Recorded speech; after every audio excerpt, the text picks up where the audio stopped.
ہند میں انوکھا مرکز تحفظ دین، یہ دین کا ترجمہ ہے مرکز تحفظ دین۔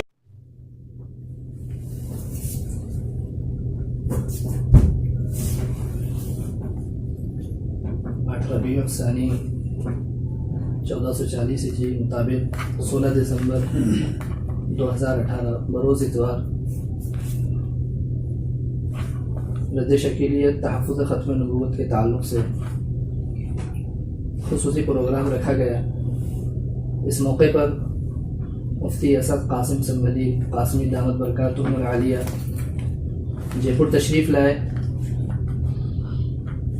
علماء اکرام اور ائمہ اکرام کو جوڑا گیا، جس میں مفتی صاحب نے خصوصی خطاب فرمایا اور فتنہ شکیلیت کا تعارف اور اس کا رد کیسے کیا جائے حضرت نے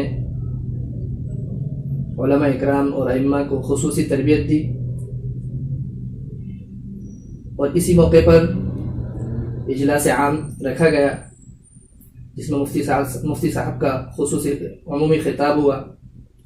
اس موقع کو غنیمت جان کر تحفظ دین میڈیا راجستھان کے بینر تلے مفتی صاحب سے کچھ سوالات اور کچھ ساتھیوں کی درخواست پر حضرت کا انٹرویو لیا گیا۔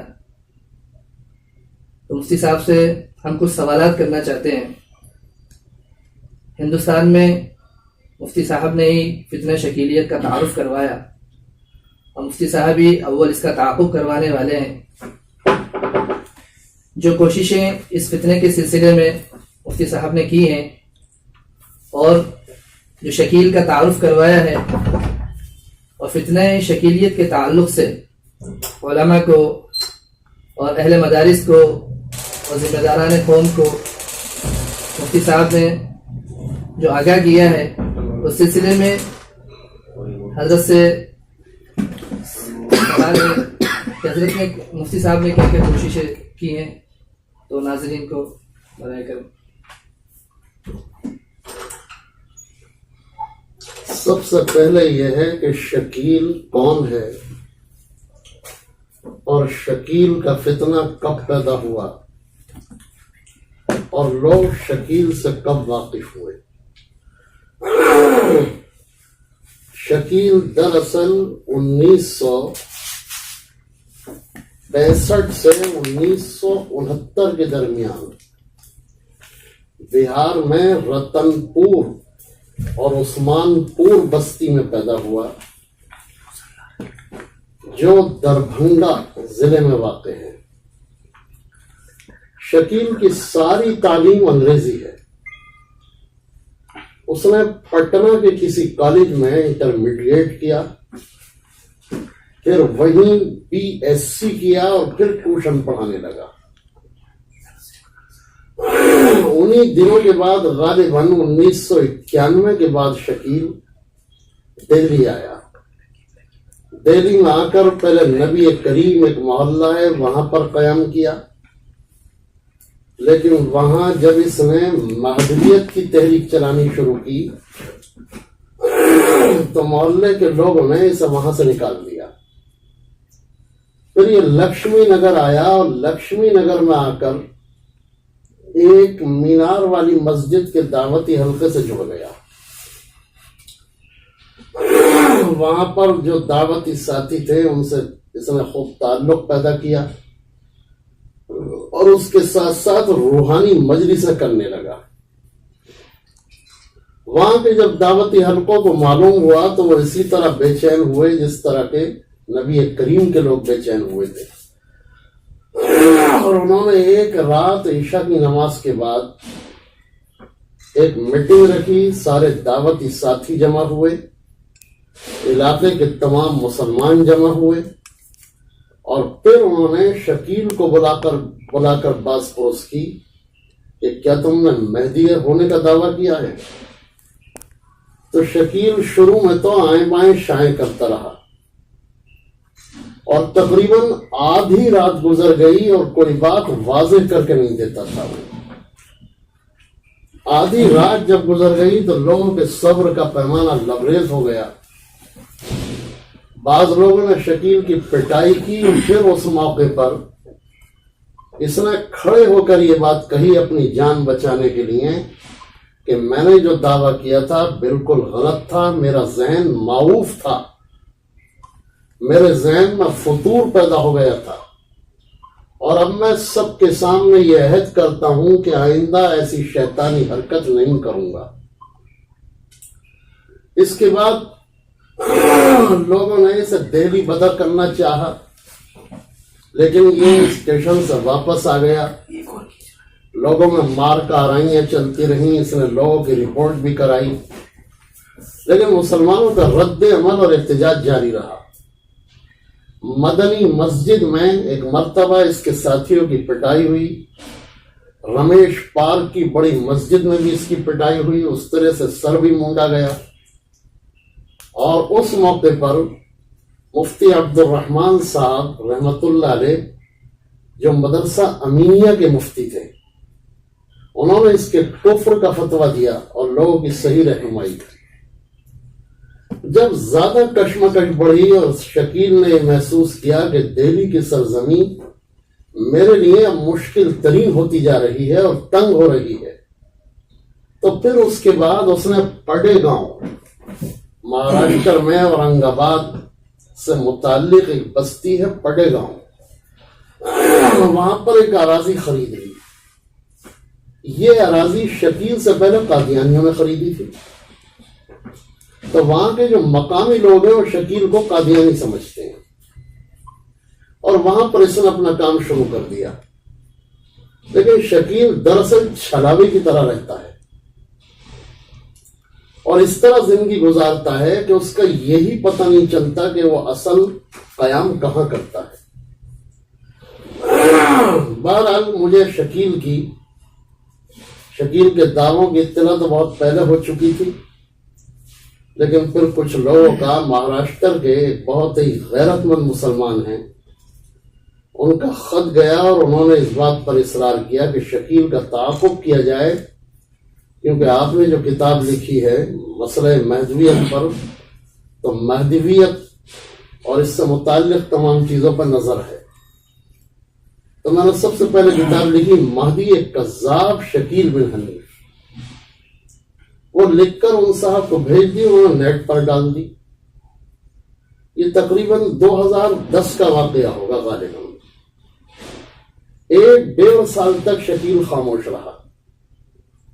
پھر اس کا ایک جواب آیا اور جواب کیا تھا وہ دراصل گالیوں سے بھرا ہوا تھا. ہم نے اس کا بھی جواب دیا اور پھر نیٹ پر ڈال دیا.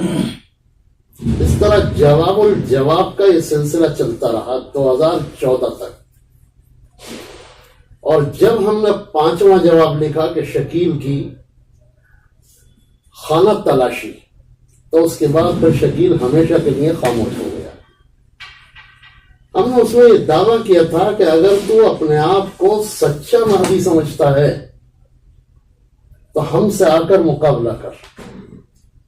ہم تجھ سے مناظرے کے لیے بھی تیار ہیں, مباہلے کے لیے بھی تیار ہیں. لیکن شکیل نے ہمارا چیلنج قبول نہیں کیا اور پھر ہمیشہ کے لیے خاموش ہو گیا. اس کے بعد سے اب یہ کوشش ہے کہ پورے ہندوستان میں شکیل کے خلاف ایک محاذ تیار کیا جائے اور علماء کو آگاہ کیا جائے کہ اس کا فتنہ قادیانیت سے بڑھ کر ہے.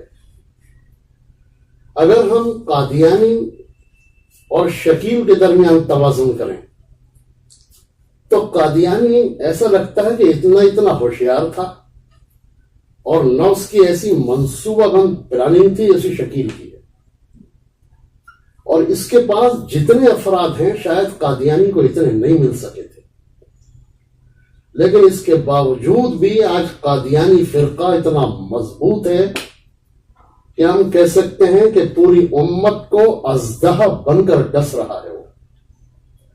اگر ہم شکیل کے تعلق سے اسی طرح غفلت برتیں گے اور ہم اسی طرح کی باتیں سوچتے رہیں گے تو شکیل کا فتنہ خدا نہ کرے اتنا بڑھ جائے گا کہ اس سے مقابلہ کرنا بھی مشکل ہوگا، کیونکہ مسلمان عام طور سے جو ہیں وہ بیچارے سیدھے سادہ لوگ ہیں، ان کو کیا معلوم۔ تو یہ ہے کہ کتاب تقریباً 5 کتابیں شکیل کے خلاف آ چکی ہیں ہماری، اور پورے ہندوستان میں ہر جگہ پر شکیل کے خلاف ایک محاذ تیار کرنے کی کوشش ہے، اور اللہ کا فضل ہے کہ علماء متوجہ ہو رہے ہیں، اور ایک بہت بڑی تعداد شکیل کے خلاف اٹھ رہی ہے۔ اللہ تبارک و تعالی ہم سب کی کوششوں کو قبول فرمائے۔ شکیلی فتنہ کن لوگوں پر محنت کر رہا ہے اور اس کا طریقہ کار کیسا ہے؟ دیکھیے، شکیل کا طریقہ یہ ہے کہ اس کے لوگ ان افراد کو تو ٹچ ہی نہیں کرتے جو دینی شعور رکھتے ہیں۔ جب انہیں یہ محسوس ہوتا ہے کہ کوئی شخص دینی شعور رکھتا ہے اور علماء کی صحبت اسے حاصل ہے تو وہ اسے بالکل ٹچ نہیں کریں گے۔ وہ ایسے لوگ تلاش کرتے ہیں کہ جن کا علماء سے کوئی ربط نہ ہو، علماء کی کوئی صحبت نہ ہو، دینی معلومات نہ ہو، بے شعوری ہو، دنیا میں ڈوبے ہوئے ہوں۔ تو شکیل کے لوگ اسی کو اپنا ٹارگٹ بناتے ہیں۔ حد یہ ہے کہ اگر کسی کو سمجھانے کے لیے انہوں نے کوئی بات کہی اور اس نے کوئی چبھتا ہوا سوال کر دیا تو فوراً چھوڑ دیں گے اسے اور پھر دوسرے کو ٹارگٹ بنائیں گے۔ تو ایسے جو سادہ لوگ ہیں اور لوگوں پر انہوں نے نشانہ سادھا ہے۔ پھر اس کا زیادہ تر جو ٹارگٹ ہے وہ بہار کے وہ لائق نوجوان ہیں کہ جو پورے ہندوستان میں یونیورسٹیوں میں جدید تعلیم حاصل کر رہے ہیں۔ ظاہر ہے یونیورسٹیوں کا ماحول اور یونیورسٹیوں کی فضا ایسی نہیں ہے کہ وہاں دینی شعور پیدا ہو، تو اس لیے شکیل وطنی نسبت کی اپیل کر کے انہیں برانگیختہ کرتا ہے اور وہ لوگ آسانی سے اس کے جھانسے میں آ جاتے ہیں۔ پھر ان کی دعوت کا ایک طریقہ یہ اور ہے کہ یہ سب سے زیادہ علماء کرام سے بزن کرتے ہیں۔ یعنی مثلا وہ یہ کہتے ہیں کہ حضور صلی اللہ علیہ وسلم کی ساری پیشین گوئیاں توریت اور انجیل میں تھیں، پھر بھی یہودی اور عیسائی علماء نے حضور صلی اللہ علیہ وسلم کی مخالفت کی اور آپ پر ایمان نہیں لائے۔ اسی طرح امام مہدی کی بھی ساری پیشین گوئیاں موجود ہیں، لیکن امت مسلمہ کے علماء جو ہیں یہ بھی نہیں مانیں گے اور ایمان نہیں لائیں گے۔ حالانکہ صورتحال یہ ہے کہ امت مسلمہ کے علماء کو یہود و نصارہ کے علماء کی طرح قرار دینا یہی سب سے بڑا جرم ہے۔ اس کا امت کے علماء تو وہ ہیں کہ جو امت کے رکھوالے اور چوکیدار ہیں، اور امت مسلمہ کے علماء ہی ہیں وہ کہ جنہوں نے دنیا کے کسی فتنے کو، کسی تحریک کو، کسی باطل نظریے کو کامیاب نہیں ہونے دیا۔ تو شکیل کے لوگ ایسے لوگوں کو نشانہ بناتے ہیں، علماء سے بزن کرتے ہیں، اور پھر مختلف اجتماعات اور میٹنگوں میں اس رنگ کو پختہ کرتے چلے جاتے ہیں، یہاں تک کہ ایک وہ شخص جو علماء سے بالکل بچا ہوا ہو، اسے جب بزن کیا جائے گا تو آسانی سے ہو جائے، اور پھر وہ شکیل کا لقمہ بن جاتا ہے۔ یہ ان کا طریقہ ہے۔ کوئی خاص ترتیب محنت کی ان کی ہے جو یہ اختیار کرتے ہیں؟ ہاں، ترتیب یہی ہے کہ پہلے ایک سبق پڑھاتے ہیں، پھر اس کی نگرانی کی جاتی ہے، پھر دوسرا سبق پڑھاتے ہیں، 3 مہینے کا ہوتا ہے، ایک سال کی نگرانی ہوتی ہے۔ جب 1 سال تک ان کے رابطے میں وہ رہتا ہے تو شکیل کے پاس لے کے جاتے ہیں، پھر شکیل کا دیدار کراتے ہیں کہ یہ ہیں عیسیٰ اور یہ ہیں مہدی۔ اس طرح سے یہ ان کی ترتیب ہے۔ ایسے موقع پر علماء کی کیا ذمہ داری ہونا چاہیے اور علماء کیسے محنت کریں؟ دیکھیے، علماء جیسا کہ میں نے کہا کہ علماء چوکیدار ہیں دین کے، علماء محافظ ہیں، تحفظ دین کی تمام تر ذمہ داری علماء کی ہے۔ حضور صلی اللہ علیہ وسلم آخری نبی تھے، اور آپ کی نبوت کے بعد جس طرح دعوت کی ذمہ داری علماء پر ہے، اسی طرح تحفظ دین کی ذمہ داری بھی علماء پر ہے۔ تو علماء کے لیے ضروری ہے کہ وہ نہایت بیداری کے ساتھ اس فتنے کی حقیقت کو سمجھیں۔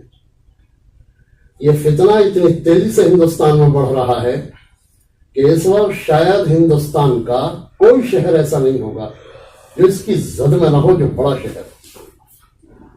تو جب فتنہ اتنا بڑھ جائے، اس موقع پر بھی اگر علماء توجہ نہیں کریں گے تو ظاہر ہے اس کا بڑا شدید نقصان ہوگا۔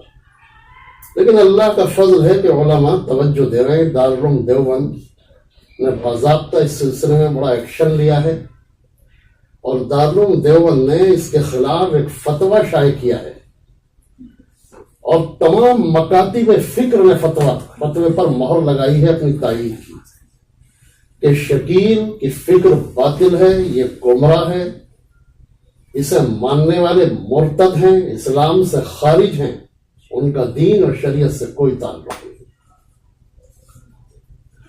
جی، شکیل نے مہدویت کا دعویٰ کیا، مہدویت کے دعوے دار اور کون کون ہیں؟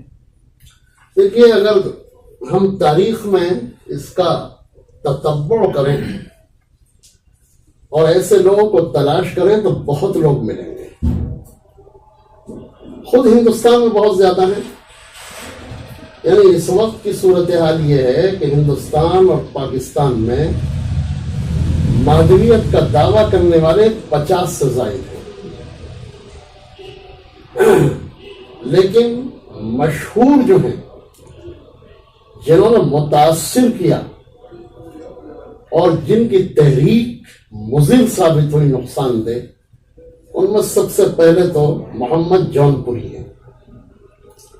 محمد جون پوری نے غالباً 9ویں صدی ہجری کا آخر ہے، 10ویں صدی ہجری، اس میں دعویٰ کیا، اور انہوں نے اپنے دعوے میں بہت زیادہ غلو کیا، اور پھر اس کے بعد ایک فرقہ بنا کر وہ دنیا سے چلے گئے۔ حالانکہ حدیث کی روشنی میں صاف نظر آتا ہے کہ حضور صلی اللہ علیہ وسلم نے ارشاد فرمایا تھا کہ رجل من اہل المدینہ، امام مہدی مدینہ منورہ کے ہوں گے۔ محمد جونپوری، جونپور ہندوستان کے تھے۔ حضور صلی اللہ علیہ وسلم نے ارشاد فرمایا تھا کہ اس کا نام میرے نام کی طرح اور اس کے باپ کا نام میرے باپ کی طرح ہوگا۔ محمد جونپوری کے باپ کا نام عبداللہ نہیں تھا، ساری تاریخ یہ بتاتی ہے۔ پھر آپ صلی اللہ علیہ وسلم نے یہ بھی بتلایا تھا کہ امام مہدی کی بیعت رکن یمانی اور مقام ابراہیم کے درمیان ہوگی۔ محمد جونپوری کی بیعت ہندوستان میں بیٹھ کر ہوئی۔ حضور صلی اللہ علیہ وسلم کی تمام تر علامات جو مہدی کے سلسلے میں ہیں، جونپوری کے بارے میں ایک بھی علامت فٹ نہیں کرتی، اور ان کا دعویٰ سراسر غلط فہمی ہے، اور جو لوگ ان کا دعوے کو تسلیم کرتے ہیں وہ عقلی طور سے دیوالیہ ہیں، انہیں غور کرنا چاہیے۔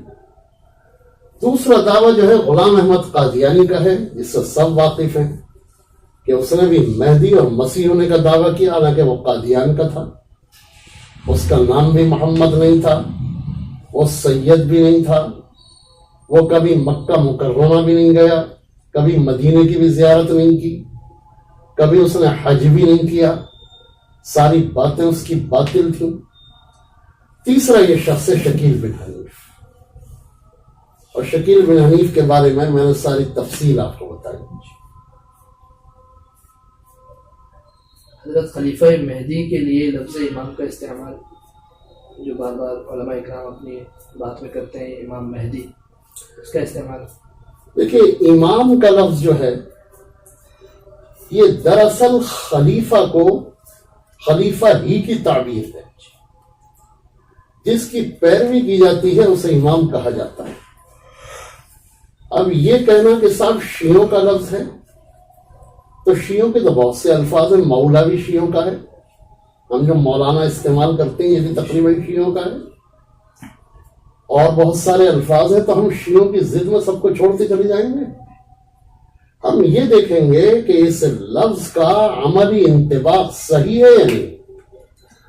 امام مہدی مجدد بھی ہیں، خلیفہ راشد بھی ہیں، تو انہیں ہم امام اس معنی کر کہہ رہے ہیں کہ اس وقت وہ پوری دنیا کے امام ہوں گے اور سارے لوگ ان کی پیروی کریں گے۔ تو امام جو ہے شریعت میں خلیفۃ المسلمین کو بھی کہتے ہیں، اس وجہ سے امام مہدی کہا جاتا ہے۔ یہ چند سوالات تھے حضرت، ہم آپ کا بہت شکریہ کرتے ہیں کہ آپ نے ہمارے چند سوالات کے لیے اپنا قیمتی وقت دیا۔ کوئی خصوصی پیغام علماء کے لیے، دینی شعور رکھنے والوں کے لیے؟ بہرحال میں بھی تحفظ دین راجستھان کا شکر گزار ہوں، اور دینی پیغام وہی ہے جو امام العصر شیخ الاسلام والمسلمین علامہ انور شاہ کشمیری رحمۃ اللہ علیہ نے بھاولپور میں تمام مسلمانوں کو دیا تھا، اور کہا تھا کہ اگر ہم ختم نبوت کے عقیدے کی حفاظت نہیں کر سکے تو ہم گلی کے کتے سے بدتر ہیں۔